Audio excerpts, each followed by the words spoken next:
இருளின் ஆதிக்கங்கள் எப்பொழுதெல்லாம் காணப்படுகிறது? ஒரு மனுஷனுக்கு இரு பக்கங்கள் இருக்கிறது. ஒன்று இருள், இன்னொன்று வெளிச்சம். அந்த இரு பக்கத்துல இருள் என்பது எதை குறிக்கிறதுனா, கடந்த காலத்துல நம்ம செய்து வந்த பாவங்கள், பாவ வாழ்க்கையை குறிக்கிறது. இந்த வெளிச்சம் எதை குறிக்கிறதுனா, இனிமே நம்ம வாழ போகிற வெளிச்சத்தின் வாழ்க்கையை, பரிசுத்தத்தின் வாழ்க்கையை குறிக்கிறது. எல்லாருக்குமே ஒரு ஃப்ளாஷ்பேக் இருக்கு இல்லையா? எல்லாருமே பாவிகளா இருந்திருப்போம், தேவனுக்கு கீழ்ப்படியாதவர்களா இருந்திருப்போம்.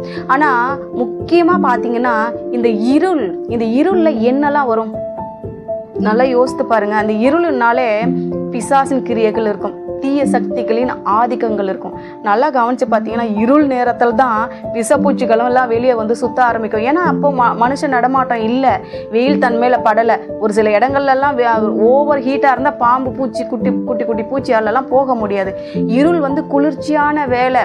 அந்த நேரத்தில் யாரும் தன்னை பார்க்க மாட்டாங்க, எந்த மனுஷன் நடமாட்டமும் கிடையாது, ஃப்ரீடமாக போகலாம். அப்படிங்கிறதுனால இருளில் தான் விஷப்பூச்சிகள் நடமாடும், திருடர்கள் நடமாடுவார்கள், பிசாசின் கிரியைகள், சூனியம், மந்திரம் செய்வனன்னு சொல்லி இப்படிப்பட்ட நிறைய காரியங்கள் இருளில தான், மறைவிடத்துல தான் செய்யப்படுகிறது.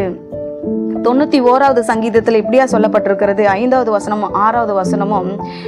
5வது வசனத்துல இரவில் உண்டாகும் பயங்கரம், இரவில் தான் பயங்கரமான சூழ்நிலைகள் வருது. 6வது வசனத்தில் சொல்லப்பட்டிருக்கிறது இருளில் நடமாடும் கொள்ளை நோய். ஒரு கொள்ளை நோய் கூட இருளில் தான் வருமா. ஏன்னா சில நேரத்தில் அது உஷ்ணமாக இருக்கிற காலத்தில் அதனால் செயல்பட முடியாது. அதுக்கு குளிர்ச்சியாக இருந்துச்சுன்னா என்ன பண்ணோம், வைரஸ் இன்னும் கொஞ்சம் மல்டிப்ளை ஆகிட்டே இருக்கும். அப்போது நன்றாக கவனித்து பார்க்கும் பொழுது, நம்ம இருளுக்கு இடம் கொடுத்தோமானால், நம்ம இன்னும் இருளிலே இருக்கிறோமானால் நமக்குள்ளே என்னெல்லாம் வருமா?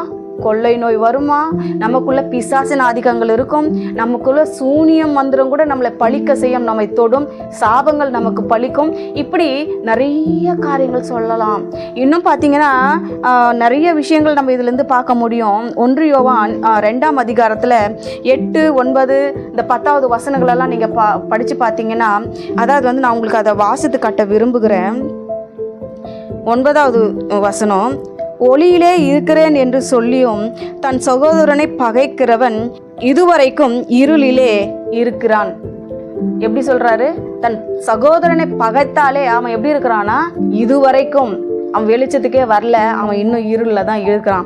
அடுத்து 10வது வசனம் பாருங்க, தன் சகோதரன் இடத்தில் அன்பு கூறுகிறவன் ஒளியிலே நிலை கொண்டிருக்கிறேன் என்று சொல்லியும் அவனிடத்தில் இடரல் ஒன்றுமில்லை. ஆனால் அந்த 11வது வசனம், தன் சகோதரனை பகைக்கிறவன் இருளிலே இருந்து இருளிலே நடக்கிறான், இருளானது அவன் கண்களை